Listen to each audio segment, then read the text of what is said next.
Along the way, they came across a man named Simon, who was from Cyrene, and the soldiers forced him to carry Jesus' cross. And they went out to a place called Golgotha, which means place of the skull. The soldiers gave Jesus wine mixed with bitter gall, but when he had tasted it, he refused to drink it. After they had nailed him to the cross, the soldiers gambled for his clothes by throwing dice. Then they sat around and kept guard as he hung there.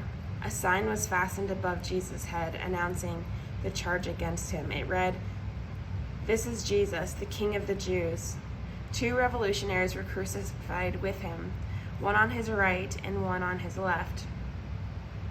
The people passing by shouted abuse, shaking their heads in mockery. "Look at you now," they yelled. "You said you were going to destroy the temple and rebuild it in 3 days. Well then, if you are the Son of God, save yourself and come down from the cross." The leading priests and teachers of religious law and the elders also mocked Jesus. "He saved others," they scoffed, "but he can't save himself. So he is the King of Israel, is he? Let him come down from the cross right now, and we will believe in him. He trusted God, so let God rescue him now if he wants him. For he said, 'I am the Son of God.'"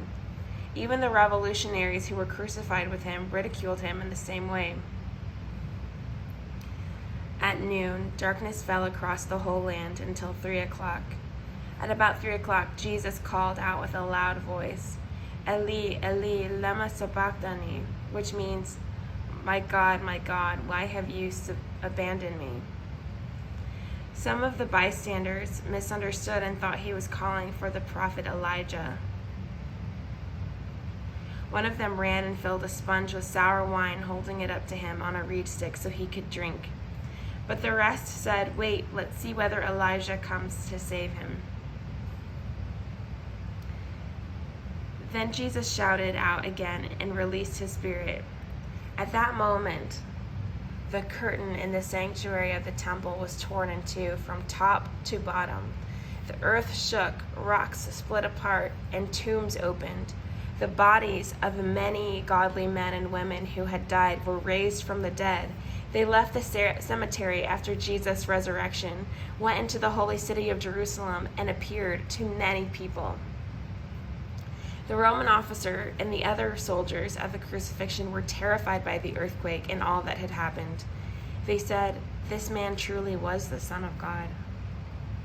And many women who had come from Galilee with Jesus to care for him were watching from a distance. Among them were Mary Magdalene, Mary, the mother of James and Joseph, and the mother of James and John, the sons of Zebedee. As evening approached, Joseph, a rich man from Arimathea who had become a follower of Jesus, went to Pilate and asked for Jesus' body. And Pilate issued an order to release it to him. Joseph took the body and wrapped it in a long sheet of clean linen cloth. He placed it in his own new tomb, which had been carved out of the rock. Then he rolled a great stone across the entrance and left.